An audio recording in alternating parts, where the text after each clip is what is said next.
जिंदगी कितनी ज्यादा इंटरनेट पर निर्भर हो गई है ना? हाँ बिल्कुल। सुबह उठने से लेकर रात सोने तक शिक्षा, काम, मनोरंजन, बैंकिंग। सब कुछ। हाँ, मानो सब कुछ उंगलियों पर सिमट आया है। लेकिन क्या ये तस्वीर पूरे भारत की है?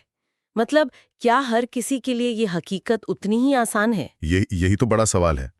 ऊपर से देखने पर, खासकर शहरों में, शायद लगे कि हाँ, भारत डिजिटल हो गया। पर जब हम थोड़ा गहराई में जाते हैं तो एक एक बिल्कुल अलग, कहीं ज्यादा जटिल तस्वीर सामने आती है। बिल्कुल। और आज हम इसी जटिल तस्वीर को समझने की कोशिश करेंगे। हाँ। भारत का डिजिटल डिवाइड, मतलब जो डिजिटल विभाजन है, उसकी गहराई में उतरेंगे। सही। देखेंगे कि इंटरनेट की पहुंच कहां तक है, कौन लोग हैं जो अब भी इस दुनिया से बाहर हैं, और इस खाई को पाटने के लिए क्या हो रहा है। हाँ, इसके लिए हमने कई तरह के स्रोतों को देखा है। जी, सरकारी रिपोर्टें हैं, मीडिया आर्टिकल्स हैं, कुछ अकादमिक चर्चाएं भी हैं। जमीनी स्तर पर जो प्रोजेक्ट्स चल रहे हैं, उनकी केस स्टडीज में। हाँ, वो केस स्टडीज काफी दिलचस्प हैं। उनसे असलियत पता चलती है। तो आज की चर्चा का रोड मैप कुछ ऐसा रहेगा। पहले कुछ आंकड़े देखेंगे। अच्छा। फिर ये लहंगे का समानता का मामला और शिक्षा पर इसका असर। फिर सरकार क्या कर रही है, कुछ अनोखे सामुदायिक समाधान। हाँ, वो पथरडी वाला मॉडल है ना? हाँ बिल्कुल। और आखिर में आगे क्या रास्ता है, उस पर बात करेंगे। तो चलिए सबसे पहले आंकड़ों से शुरू करते हैं। ये सुनने में तो बड़ा अच्छा लगता है कि भारत दुनिया का दूसरा सबसे बड़ा टेलीकॉम बाजार बन गया है। हाँ, ये बात तो सही है। और इंटरनेट यूजर्स की संख्या? हाँ, वो 25 करोड़ से बढ़कर लगभग 97 करोड़ हो गई है। ये तो बहुत बड़ा जंप है। और सिर्फ संख्या ही नहीं, स्पीड भी तो बढ़ी है।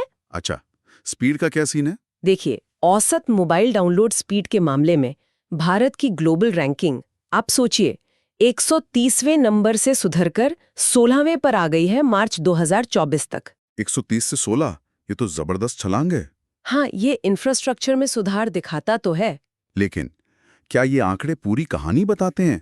मतलब क्या अब सब भारतीय हाई स्पीड इंटरनेट इस्तेमाल कर रहे हैं? यहीं पर तस्वीर थोड़ी अलग हो जाती है। ये आंकड़े विकास तो दिखाते हैं, पर पूरा सच नहीं। देखिए, इंटरनेट पेनिट्रेशन रेट, मतलब कुल आबादी में कितने लोग इंटरनेट यूज करते हैं, वो अब भी लगभग 56% ही है। सिर्फ 56%? हाँ, मतलब देश की करीब करीब आधी आबादी अब भी डिजिटल दुनिया से बाहर है। आधी आबादी? और मैं सोच रहा हूँ इसमें शहरी और ग्रामीण भारत के बीच तो बहुत फर्क होगा। बिल्कुल सही अंदाजा है आपका। शहरी इलाकों में जहां पहुंच 66 से 71% तक है, वहीं ग्रामीण भारत में ये आंकड़ा बहुत कम है, महज 24 से 41% के बीच। इतना बड़ा गैप? हाँ, ये बात सच है कि कुल संख्या में अब ग्रामीण इंटरनेट यूजर्स शहरी यूजर से ज्यादा हो गए हैं। अच्छा, ये कैसे? आबादी ज्यादा है ना गाँव में, लेकिन ये बढ़त ज्यादातर बेसिक कनेक्टिविटी की है, कम स्पीड वाले कनेक्शन की। मतलब क्वालिटी का फर्क है। हाँ, सेवाओं की क्वालिटी, स्पीड, भरोसेमंद कनेक्शन, इन सब में शहर और गांव में अब भी जमीन आसमान का अंतर है। लेकिन ये बात कि संख्या में ग्रामीण आगे हैं, क्या ये दिखाता है कि कम से कम पहली बाधा तो पार हो रही है? हाँ, एक तरह से कह सकते हैं। मोबाइल कनेक्टिविटी बढ़ी है तो संख्या बढ़ी है, पर क्या ये मीनिंगफुल एक्सेस है? मतलब क्या उस कनेक्शन से वाकई जीवन में कुछ फर्क पड़ रहा है? शिक्षा, स्वास्थ्य, रोजगार, क्या ये अवसर खुल रहे हैं? क्वालिटी और विश्वसनीयता बहुत जरूरी है इसके लिए। और हाँ, एक और चीज है जिसने फर्क डाला है, डेटा की कीमतें। हाँ, वो तो हमने देखा है, कीमतें तो बहुत गिरी हैं। बहुत ज्यादा। 2014 में जहां 1 GB डेटा करीब 270 रुपए का था, हाँ, वहीं 2024 में ये घटकर सिर्फ 9 रुपए प्रति GB रह गया है। 9 रुपए, ये तो वाकई क्रांति है। तो क्या अब इंटरनेट सबके लिए सस्ता हो गया है? डेटा तो बहुत सस्ता हुआ है, इसमें कोई शक नहीं। और इसने पहुंच बढ़ाने में मदद भी की है। लेकिन सिर्फ डेटा सस्ता होना काफी नहीं है।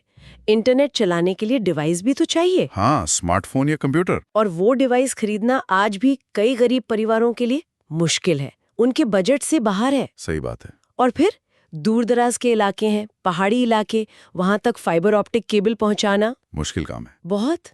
और वहां 24 घंटे बिजली की सप्लाई, वो भी एक बड़ी चुनौती है। मतलब डेटा सस्ता हो गया पर डिवाइस महंगा है और इंफ्रास्ट्रक्चर पहुंचाना मुश्किल, ये 3 बड़ी बाधाएं हैं। बिल्कुल। और इसी से जुड़ा एक और गंभीर पहलू है, लैंगिक विभाजन। हाँ, इसका जिक्र बहुत होता है। क्या ये सच है कि महिलाओं तक डिजिटल पहुंच पुरुषों के मुकाबले कम है? हाँ, ये डिजिटल डिवाइड का एक बहुत ही कड़वा सच है। यूएन की एक रिपोर्ट का अंदाजा है कि महिलाओं को डिजिटल दुनिया से बाहर रखने की वजह से निम्न और मध्यम आय वाले देशों को पिछले 10 साल में लगभग $1 ट्रिलियन का नुकसान हुआ है। $1 ट्रिलियन, ये तो बहुत बड़ी रकम है। अर्थव्यवस्था पर सीधा असर। हाँ, और भारत में भी जमीनी हकीकत यही दिखाती है। आंकड़े क्या कहते हैं भारत के बारे में? कई रिपोर्ट्स हैं, जैसे mobile gender gap report 2023, Oxfam India report 2022, सब यही बताते हैं क्या? कि भारत में पुरुषों के तुलना में महिलाओं के पास अपना मोबाइल फोन होने की संभावना 15% कम है। अच्छा। और मोबाइल इंटरनेट इस्तेमाल करने की संभावना 33% कम है। 33% कम? हाँ, और स्मार्टफोन रखने में तो अंतर और भी ज्यादा है। कितना? जहां 48% पुरुष मोबाइल यूजर्स के पास स्मार्टफोन है, वहीं महिला यूजर्स में ये सिर्फ 29% है। और एक और चिंता की बात, 19% महिला मोबाइल इंटरनेट यूजर्स किसी और के फोन पर नेट चलाती हैं। मतलब अपनी प्राइवेसी नहीं, स्वतंत्रता नहीं। बिल्कुल, ये बहुत गंभीर बात है। इस अंतर के पीछे क्या कारण है और इसका रोज की जिंदगी पर कैसा असर पड़ता है? कुछ उदाहरण है क्या? कारण तो कई हैं और जुड़े हुए हैं। एक तो गहरी पैठी सामाजिक सांस्कृतिक मान्यताएं हैं, जो रोकती हैं। हाँ, जो महिलाओं की टेक्नोलॉजी तक पहुंच को कंट्रोल करती हैं। फिर शिक्षा की कमी, आर्थिक आजादी न होना, डिजिटल स्किल्स की कमी, ये सब मिलकर उन्हें पीछे रखते हैं। और असर रोजमर्रा की जिंदगी पर पड़ता है, जैसे हमने स्रोतों में पढ़ा था। हाँ, वो विवाह वाली कहानी। हाँ, 10वीं क्लास के विवाह। कोविड के टाइम ऑनलाइन क्लास शुरू हुई, पर वो कर नहीं पाती थी। क्यों? क्योंकि घर में एक ही स्मार्टफोन था जो उसका भाई यूज करता था। ये तो बहुत गलत है। और वो लाजवंती जी की कहानी, जिनके गांव में पड़ोसी औरतें एम्बुलेंस बुलाने या किराना ऑर्डर करने के लिए उन पर निर्भर थीं। क्योंकि उनके पास अपना फोन नहीं था। हाँ, ये निर्भरता महिलाओं को और पीछे धकेल देती है। और कुछ जगहों पर तो ये सोच भी है कि औरतों को अपना फोन देना ही नहीं चाहिए। दुर्भाग्य से, हाँ, ये मानसिकता भी है कुछ इलाकों में। ये दिखाता है कि प्रॉब्लम सिर्फ पैसे या इंफ्रास्ट्रक्चर की नहीं है, सोच की भी है। बिल्कुल, सोच की भी है। और ये दिक्कतें सिर्फ सामान्य महिलाओं तक नहीं है। अच्छा। हाल में सुप्रीम कोर्ट में प्रज्ञा प्रसून का केस आया था। हाँ। वो एक एसिड अटैक सर्वाइवर है। हाँ, मैंने पढ़ा था। उनके केस से पता चला कि डिजिटल केवाईसी प्रोसेस, जिसमें आंख स्कैन करना या पलक झपकाना होता है, वो दिव्यांगों के लिए, खासकर उनके जैसे लोगों के लिए कितनी बड़ी बाधा बन सकता है। ये सोचने वाली बात है कि क्या हमारे सिस्टम सबके लिए बने हैं? सही। क्या हम सिस्टम बनाते वक्त सच में सबका ध्यान रखते हैं? ये सवाल उठता है। ये असमानताएं शिक्षा के क्षेत्र में तो और ज्यादा उभर कर आई होंगी, खासकर कोविड के दौरान। निश्चित रूप से।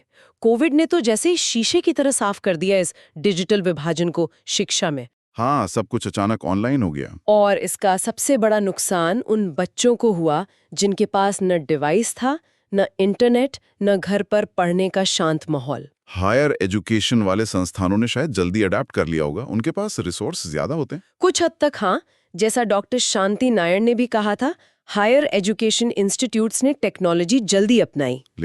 लेकिन वहां भी मुश्किलें थीं। कई टीचर ऑनलाइन पढ़ाने के लिए तैयार नहीं थे, जैसा कृष्ण गुप्ता ने बताया।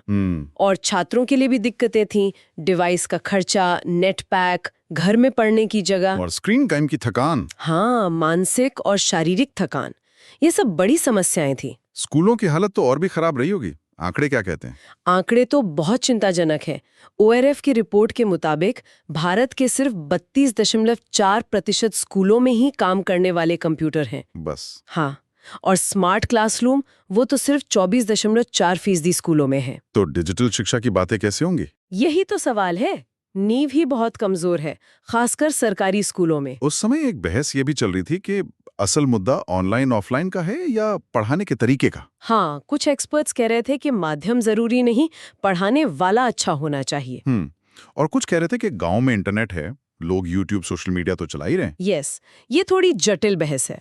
पढ़ाने का तरीका तो बेशक अहम है, लेकिन अगर बच्चे के पास क्लास से जुड़ने का साधन ही नहीं है तो अच्छा टीचर भी क्या करेगा? सही बात है। और सोशल मीडिया की पहुंच शायद मनोरंजन के लिए हो, पर क्या वो पढ़ाई के लिए काफी है? ये बड़ा सवाल है। और नई शिक्षा नीति NEP 2020 वो तो टेक्नोलॉजी पर बहुत जोर देती है। हाँ, NEP टेक्नोलॉजी को शिक्षा का अहम हिस्सा बनाना चाहती है, लेकिन चिंता ये भी है क्या कि अगर सबको डिजिटल पहुंच दिए बिना इसे लागू किया तो कहीं गरीब और ग्रामीण बच्चे और पीछे ना रह जाएं। कहीं इससे शिक्षा का निजीकरण और ना बढ़ जाए। तो भविष्य क्या है? Hybrid model? लगता तो यही है, हाइब्रिड मॉडल, मतलब ऑनलाइन और ऑफलाइन का मिक्स।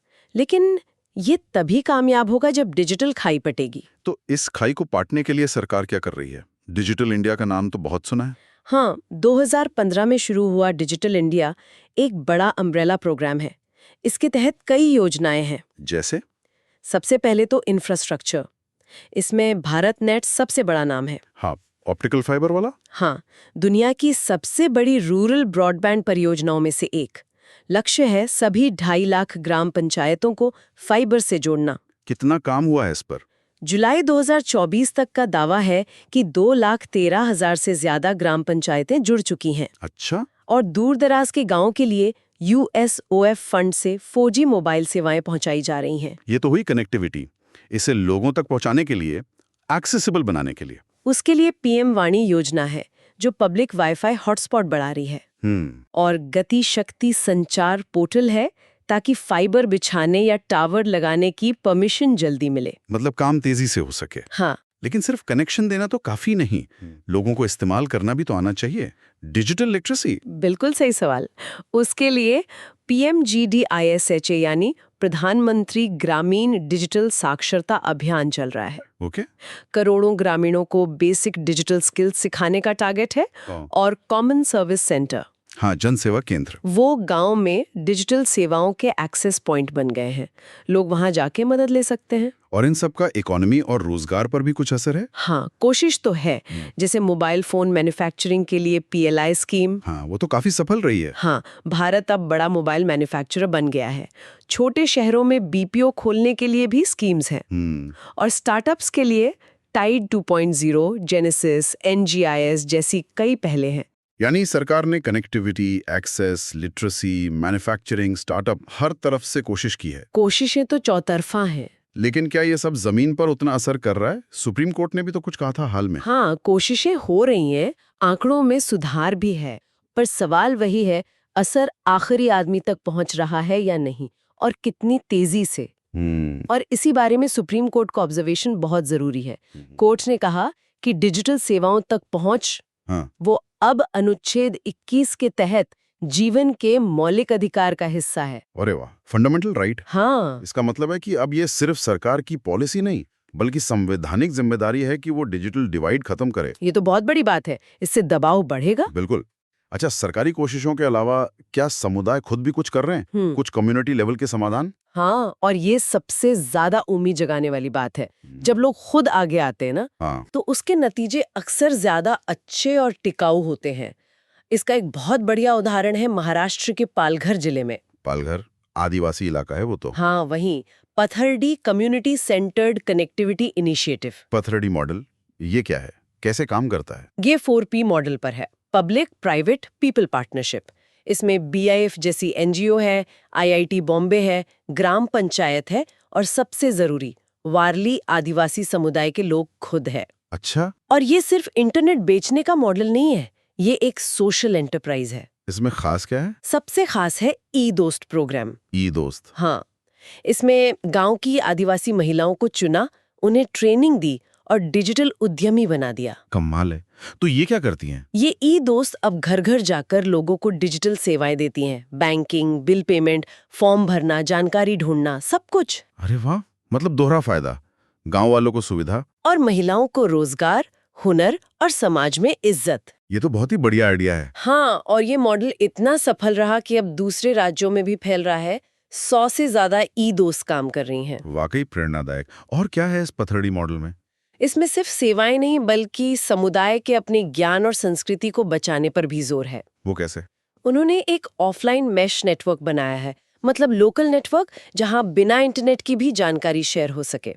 अच्छा। इस पर वो अपनी वारली कला, संगीत, रीति रिवाज और पारंपरिक खेती जैसे पुराने बीज वगैरह की जानकारी अपनी भाषा में सहेज रहे हैं। मतलब टेक्नोलॉजी का इस्तेमाल अपनी जड़ों को बचाने के लिए। बिल्कुल।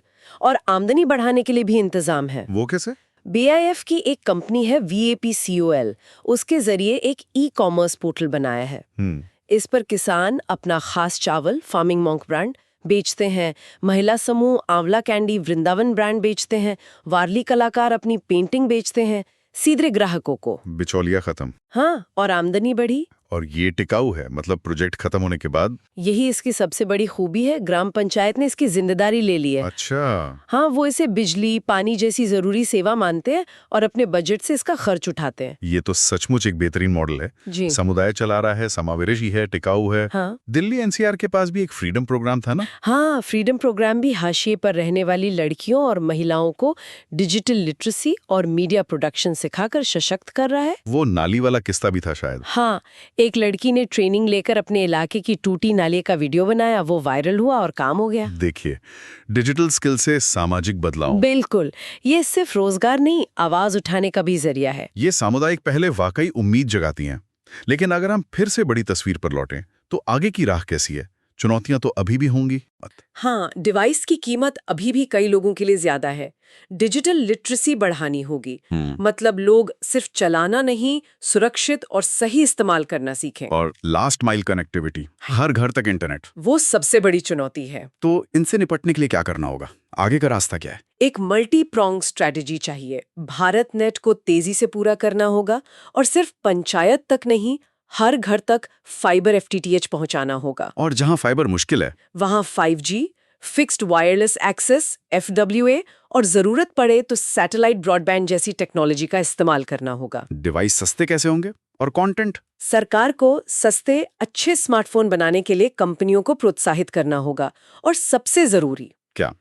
भारतीय भाषाओं में, खासकर रीजनल भाषाओं में ज्यादा से ज्यादा यूजफुल कंटेंट बने। हाँ, ताकि लोग अपनी भाषा में चीजें समझ सकें। बिल्कुल। और जैसे जैसे लोग ऑनलाइन आएंगे, साइबर सिक्योरिटी मजबूत करनी होगी। और शिक्षा में? हाइब्रिड मॉडल को सफल बनाने के लिए स्कूलों में इंफ्रास्ट्रक्चर और टीचर ट्रेनिंग पर बड़ा निवेश करना होगा। मतलब साफ है, सिर्फ नीतियां बनाने या तार बिछाने से नहीं होगा। नहीं, उनका जमीन पर असर दिखना चाहिए। और सिर्फ पहुंच नहीं, लोगों को डिजिटल रूप से साक्षर और कुशल बनाना होगा। हाँ, ताकि वो टेक्नोलॉजी का फायदा उठा सके। और ये पक्का करना होगा कि डिजिटल दुनिया सच में सबके लिए हो, समावेशी हो। आपने बिल्कुल सही कहा। डिजिटल विभाजन को पाटना अब सिर्फ आर्थिक जरूरत नहीं, ये एक सामाजिक अनिवार्यता है, एक नैतिक जिम्मेदारी है। तो आज हमने भारत में डिजिटल डिवाइड की इस जटिल पहली को समझने की कोशिश की। देखा कि कैसे शहरी ग्रामीण अंतर, जेंडर गैप, शिक्षा की चुनौतियां सब मिलकर इस खाई को गहरा करते हैं। हाँ, और हमने देखा कि सरकार बड़े प्रयास कर रही है, भारत नेट जैसे। लेकिन साथ ही पथरडी जैसे सामुदायिक मॉडल दिखाते हैं कि जमीनी स्तर पर लोगों की भागीदारी से कितने अच्छे समाधान निकल सकते हैं।